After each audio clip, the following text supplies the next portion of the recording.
All right, friends, we're back here today. And again, I'm Jason Atwood with Ole Penn Real Estate. And we're gonna continue this series of the entire home buying process in detail from start to finish. So the day that you decide this is the house you want to the day you're holding the keys and taking possession.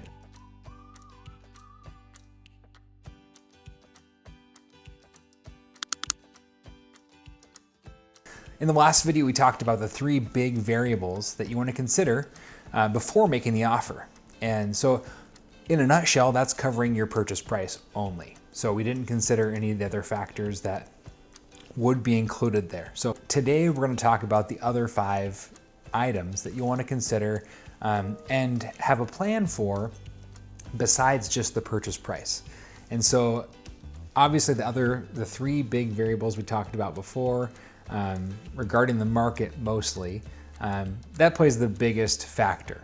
But what else is there? The first thing to consider, it's one of the first things that pop up on the offer form, which is the earnest money.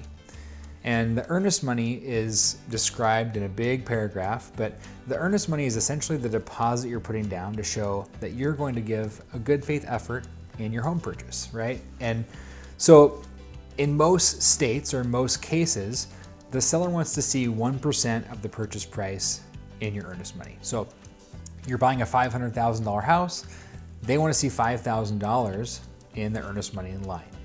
And in Grace Harbor, a lot of times, we're dealing with houses that are ranging from $200,000 to $350,000. It's kind of the meat of our market right now. But in most cases, you can get away with $1,000 earnest money. But it just depends on the seller. And it also depends on if you're in competition with other buyers and what the other 4 pieces look like. And the other 5 if you count the purchase price.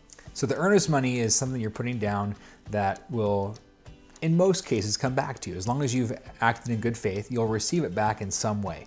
Either it'll go towards your purchase price, it can go towards your closing costs, depending on, again, what the other items look like. If you had something that was like a 0 down loan or no closing costs paid by you, then at the end, that might just come back to you as a check from escrow if all the other costs were already accounted for and paid for at closing. The other factor you want to consider is the closing date. And so that's one big question that buyers come in and they don't quite see the whole picture, and that's fine. But what it looks like is if you have a conventional loan, after you've negotiated and you come to agreement with the seller, it's probably going to be about 30 days. So if you think about, that's 4 weeks, a little over 4 weeks. It gives you the time to prepare. So if you are in a rental agreement, it gives you time to post notice. And any other circumstance, it just gives you time to plan for your move. So if you have a moving company or if you have friends that are helping you move, it gives you 30 days to get prepared for that.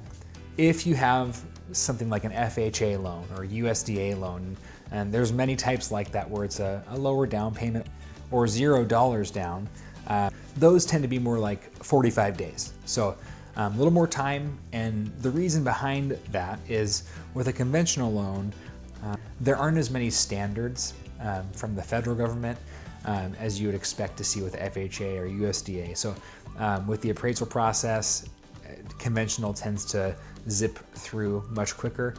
You might even look at closing earlier if you and the seller are on board. With FHA, USDA, there are a few more standards there, both on the house side and on the financial side. So credit score, they're gonna wanna see more statements, more letters, more different sorts of things that, it's things that underwriters wanna see more of that a conventional side may not. And we can go into more of that in another video in the future. So essentially, the higher the risk, the more time it's gonna take or the more money it'll take to close. So let's talk about contingencies. The 2 biggest ones that you'll hear of are your financing contingency, which we've somewhat dissected here, and the home inspection contingency. Okay, so the financing contingency is where you're putting a good faith effort with the lender to ensure they get whatever they need with bank statements and other financial records that will help fully qualify you to purchase, because a lot of times you come in pre-approved, but the final approval takes a lot more in-depth look at your finances as a whole. So all that, along with the appraisal, those two combined will satisfy that contingency.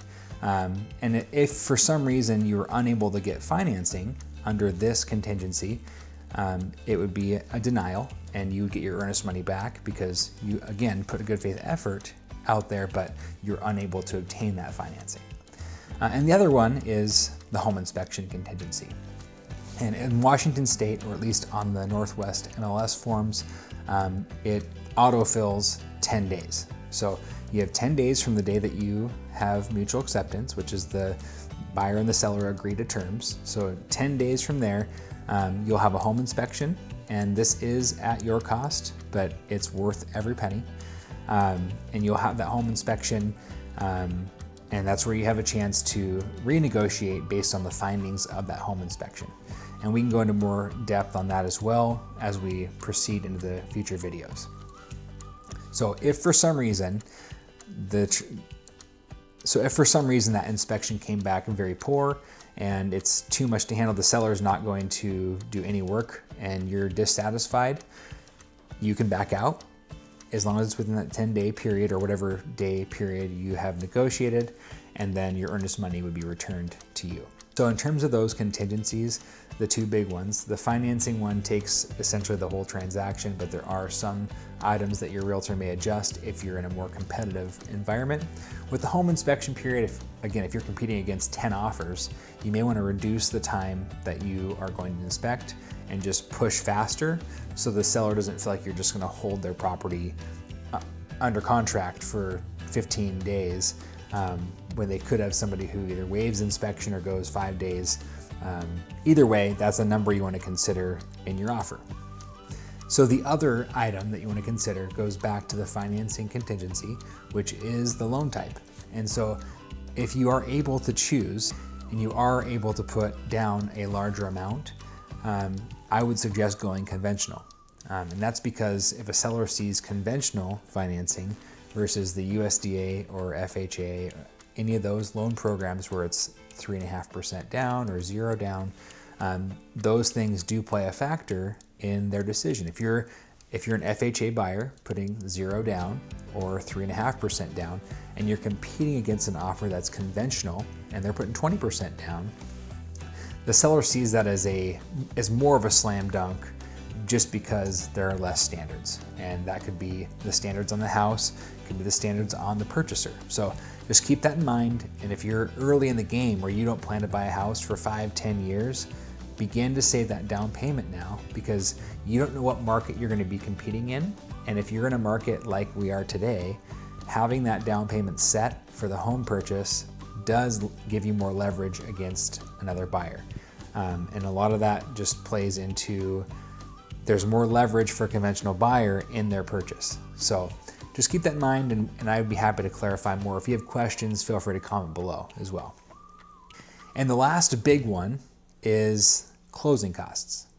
And so this is one that sometimes gets confusing, because if you have a house that just popped up on the market and it's $250,000 and your lender tells you, yeah, you have to ask for closing costs, and sometimes that gets washed away with how exciting it is to make the home purchase. And you have your down payment set, you are ready, you know your loan type, you're pre-approved, and then all of a sudden the question comes up of, do you want closing costs covered by the seller? Oh, so $250,000, and it's going to cost you about 3% of the purchase price to pay for this purchase, so in terms of closing costs. So 3% of $250,000 is $7,500. So if you're planning on asking the seller to pay for those, this goes back to the home purchase preparation. So you want to make sure that you have your down payment and your closing costs. Otherwise, you're going to be in a position where you have enough for your down payment, but you need to ask the seller for those closing costs. So if it's day 0 or day 1, even just the first 5 days on the market, the seller may not want to cover any of those costs. And in that case, you may have to say, okay, I'll offer $257,500. just so that it offsets it, or it's very close to offsetting it, unless you use a clean figure, such as I will do $258,000 and we're asking for $8,000 as a contribution back to our closing costs. So in a nutshell, those are the 6 things that you want to consider for your offer. So going back into it, purchase price. That's number 1. It's the first thing the seller's going to look at. Earnest money. That's the second thing they're going to look at. It doesn't have as much weight as the purchase price, but it still does play a factor if you're competing against multiple offers. Closing date. Just making sure that you understand that time frame, and that in most cases the seller does appreciate a shorter closing date. And if somebody comes in with a 30-day close compared to a 75-day close, they're probably going to shoot for that 30-day close, just so there's more of a guarantee that they're not going to hold their house off the market for such a long period of time. And number 4 is contingencies. So looking at your financing contingency, your home inspection contingency, and also any other contingencies that your realtor may recommend based on specific circumstances with their brokerage or with the property. And in some cases, it may be a city, county, or state specific item. Number 5 is your loan type, and that's typically determined by your lender. But again, if you're able to prepare in advance and build a down payment up over the course of 5-10 years or more, put a large amount down, you will be better off, and the seller will see that as more of a win if they were to accept your offer, as long as the other terms are comparable, like purchase price and closing date, etc. And the last one, number 6, your closing costs. This, between closing costs and down payment, if you can do anything to prepare for these 2 items, you will be better off, because these are the things that would be a surprise because they're the largest amount out of your pocket to make this purchase happen. So remember, keep those 6 in mind. If you have any questions about anything, please feel free to comment below. If you want to see more information like this, please hit the subscribe button here. Thank you so much for watching. Have an awesome day.